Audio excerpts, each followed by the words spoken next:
Well, Shauna, I just want to say congratulations on your Emmy win. What makes this even more special is that she's the very first woman to have won this award. What does that mean to you? And when you were training these women second time around, now you're on your third time training them. What evolution are you seeing from these women, just not only physically but also mentally? You know, we have the most amazing team. We have Chavo and Helena and myself, and then you have this talent that comes in, and it's amazing the things that you can get out of them. They work their asses off. They listen, they try, there's no fear. They just kind of go after it no matter what you give them.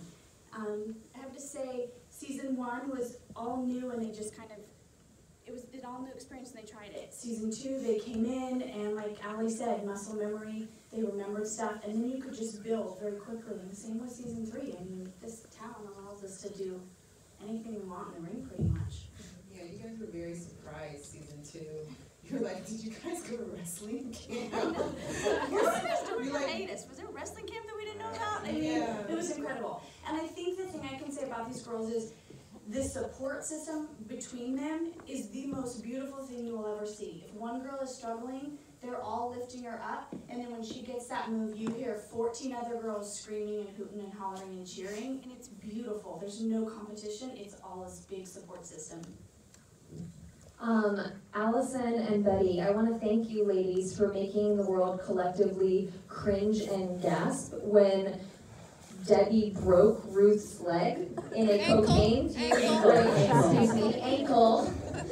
Not much better. Can you talk a little bit about what it took to film that scene, and then also filming that epic blow-up that we had been waiting for in the episode afterwards, to finally see these two women hash out all of their tension? Yeah, I think that something that I didn't realize about, you know, our scenes together was really, we only made full eye contact really in the pilot. It's like season 1, episode 1. And it wasn't really until the hospital blow-up scene that we are really, really talking to each other. And I think that for Debbie, she's sort of struggling in so many aspects of her life and feeling invisible and lonely and full of rage in so many different parts of her life that even if it's in a negative way, I think she feels very seen and understood by Ruth. So I think that all the rage that she was feeling in her life was channeled into that that match, and sadly towards your ankle. Yeah. Yes, I enjoyed the clever comeback about the ankle. I'm like, it was sad. I agree. I think that reading episode 7, the fight scene was so gratifying because so much of season 2 is spent with, you know, season 1, it's like what you're saying, where we weren't even looking at each other, but we were learning how to work together. And in season 2, I feel like Ruth just continues to be punished in every way from a lot of different characters, and especially from Debbie. And you know, something that we've talked a lot about is that Ruth sort of never really apologized for this thing that she's done to Debbie, and like so wants to be back in her good graces and has so much love for her and admiration, and feels like she's a piece of shit, and is sort of like, I'll just do everything other than apologizing and stay out of the way until this blows over.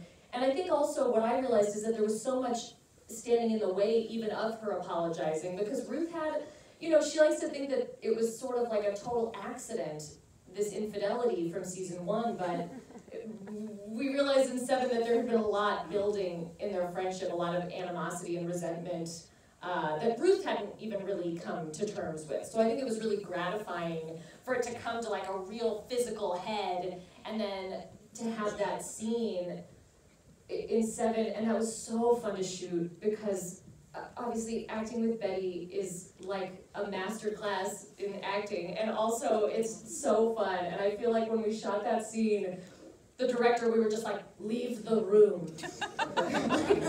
It's hearts in our hands. Like, both of us have been like building up those feelings for so long, and we were so close that we were just like, let us at each other.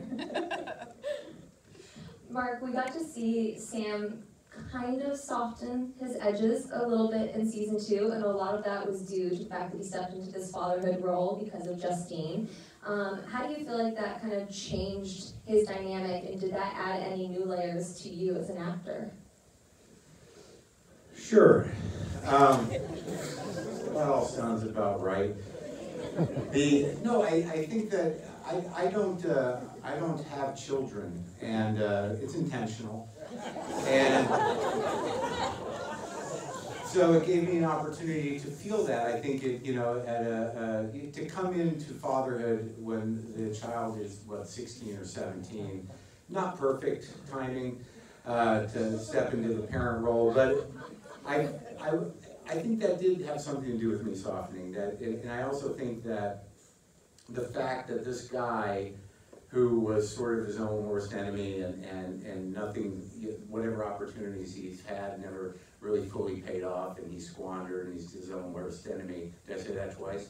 I think that something gave way. Yeah, something gave way with having the daughter, and also with Alison's character. That I realized about him in the way it was written was that he is sort of more self-aware than I assumed first season. I was really enjoying just being a shameless asshole without much conscience. And then second season, it was sort of like, oh, well, this is, he's got a heart, and he's sort of sensitive, and he's a little onto his own shit more than he lets on. So, yeah, I guess it did give me a little more depth as a character and as an actor. And it was more satisfying to have a heart than to just be a dick. It was so great in season 2 that we got to start exploring these women's lives outside of the ring. Kia, I loved the fact that we got to see Tame's son is a smarty pants at Stanford. We got to see his reaction to her playing a character called Welfare Queen. What was it like for you to bring that story to life, and what was your reaction when you read about her family background? Well, my heart went out to her. Can you hear me now? Yeah. My heart went out to her because Tame was like a construction worker. She made airplane food, so she's worked every day in her life. So to portray a character that doesn't work goes against every value she's taught her son. And to perform that in front of him and exploit that, everything she's taught him against, I could relate to that. Watching my mom be an actress in the 80s, I could relate to that. So my heart went out to her, and I just tried to do it as much justice as I could. And you did. Oh. Well, going off of that, Sidel, Brittany, and Jackie, what would you guys like to see from your characters moving forward? Is there an aspect to their backgrounds that you'd like to explore more? Oh. You go first. I feel like I just want Melrose to get laid, but it's probably just because I want to get laid. So I'm just like, could there just be like a hot dude that comes along and is like, just gets to like fuck Melrose? That sounds like fun for Melrose. Like, I don't care, but like fun for Melrose. Whatever about it, to be honest. I said a lot in press in season 1 that I'd love to see Melrose make music in season 2, and it happened. So maybe there will be some bone action, we'll see. But anyway, I think truly what I thought was interesting was like, I'm curious to see what goes on with Melrose emotionally, because she's so showy and fragile, nothing like me. And she's such a party girl who's like already living such a Vegas life in her life. Then they're all going to show up in Vegas, and she's going to be like, why are you all acting like me? Like, this isn't... I was talking to one of our writers, Sasha, about that. Like, it's going to be interesting to see how Melrose reacts to everybody partying, doing coke, and being crazy, debaucherous Vegas people. So we'll see. I mean... Wait, everybody does coke? Well, I don't know. Like, just that everybody's partying and trying to get lit. Like, it's going to be... We're all living a Vegas lifestyle now, and that was sort of Melrose's thing. So it'll be interesting to see what happened. years. I think for Carmen, I love the dynamics with her family. I come from a very supportive family, so to play a character who doesn't have that support at home, I'm just gonna yell, I got the voice, it's fine. Y'all can hear me? Yeah! I have a very supportive family, so to not get that as a character for Carmen is completely out of my nature.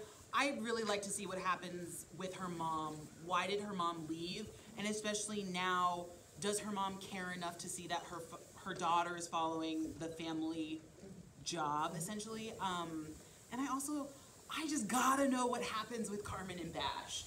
I don't even know really, or I have a guess. Me and Chris will have a guess what their relationship is, but I'd really like to see a lot more in how they treat each other now that him and Rhonda are married, and especially, does she go after anyone else? She could get boned. She better. I mean, that's like a scandal. I'll make sure Melrose helps. We're putting it in the ether. Hello. So yeah. So wild how none of us know what the fuck is gonna happen. We're just speculating like we're soap opera. Speculate with us. And what would you like to see for Cherry? I guess with Cherry, I would love to see, well, two things. A conflict between us. I like her, but I mean, now Cherry's back. Does she like being second? I mean, Mark gave her the position as a coach. Sam did. I have nothing. Sorry. Sam. So, but you know, she made a choice, but now she's back. So, All right. Yeah, All right. And That's cool. but more importantly, I really want to see with her husband Keith. You can tell that Keith wants to have a family. Who knows if Cherry wants to have a family? She did that, got burned. Who knows if she wants to do that again? Maybe she's the type of woman that wants her career more than a family. So I'd like to see maybe a little conflict with her and Keith deciding whether they should have a baby or not. And maybe she doesn't, maybe the man does. Because mostly in society, you know, a woman wants to have a baby. Yes. But not all women. Some women choose a career. It would be so helpful if the writers were here to hear it. I'll email them a full transcript. The full transcript of this. One of my